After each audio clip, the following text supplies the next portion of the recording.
একদা এক সময় আল্লাহর নবী হযরত মুহাম্মদ সাল্লাল্লাহু আলাইহি ওয়াসাল্লাম মসজিদের মেম্বারে উঠতেছেন। প্রথম মেম্বার ওঠার সময় বলছেন আমিন, দ্বিতীয় মেম্বারে বলছেন আমিন এবং তৃতীয় মেম্বার ওঠার সময় বললেন আমিন। যথারীতি নামাজ শেষ করে সাহাবায়ে কেরাম রসুলকে জিজ্ঞাসা করলেন, ইয়া রাসূলুল্লাহ, আপনাকে তো এইরকম এই সময়ে বা এই জায়গায় আপনাকে আমিন বলতে কোনোদিন শুনি নাই। অতএব আল্লাহ আপনার কাছে কি এমন প্রেরণ করলেন যে আপনি আমিন বলেছিলেন? সম্মানিত হাজিরিন, আল্লাহ রসুল হযরত মুহাম্মদ সাল্লাল্লাহু আলাইহি ওয়াসাল্লাম সঙ্গে সঙ্গে সাহাবায়ে কেরামদের ওপেন করে দিলেন যে আমি যখন প্রথম মেম্বারে উঠলাম তখন জিবরাইল আমিন আমার কানে কানে এসে ঘোষণা করে দিলেন যে পৃথিবীতে যদি কোনো আদম সন্তান তার পিতাকে অথবা মাতাকে অথবা পিতামাতা উভয়কে অথবা উভয়ের মধ্যে যে কোনো একজনকে বৃদ্ধ অবস্থায় পেল, তারা তার পিতামাতার খেদমত অর্জন করে সন্তুষ্টি অর্জন করে জান্নাতকে খরিদ করে নিতে পারে না, ওই ব্যক্তি যেন ধ্বংস হয়ে যায়। তখন আমি বলেছিলাম আমিন।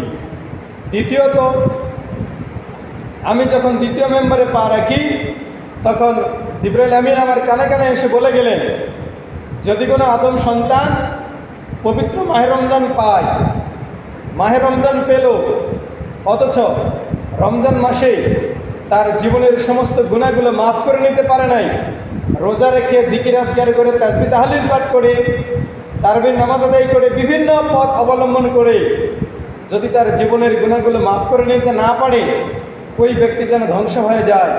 তখন আমি বলেছিলাম আমিন।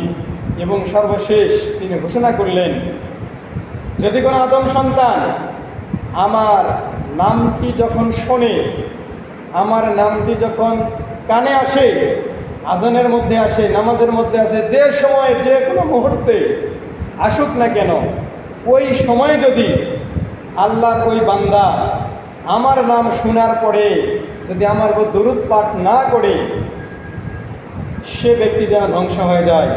তখন আমি বলেছিলাম আমিন। সম্মানিত হাজিরিন, তদ্রূপ আমরা বিভিন্ন সময় বিভিন্ন কারণে বিভিন্ন প্রেক্ষাপটে রসুলের নাম স্মরণ করি, জানি, শুনি, কানে আসে, কিন্তু দুর্ভাগ্যের বিষয় আমরা সেই রসুলের উপর দরুদ পাঠ করতে পারি না।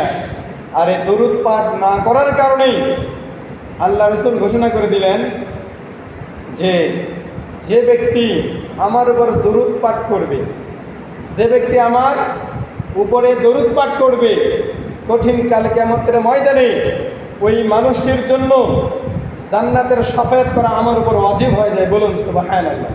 তাহলে এইরকম একজন আমরা নবীর অনুসারী, এইরকম একজন আমরা নবীর উম্মত। অতএব যেখানে থাকি, যে অবস্থায় থাকি না কেন, অন্ততপক্ষে যেখানে রসুলের নাম শুনব, জানব এবং পড়ব, সঙ্গে সঙ্গে রসুলের উপর দরুদ পাঠ করব। বলুন সকলে সাল্লাল্লাহু আলাইহি ওয়াসাল্লাম।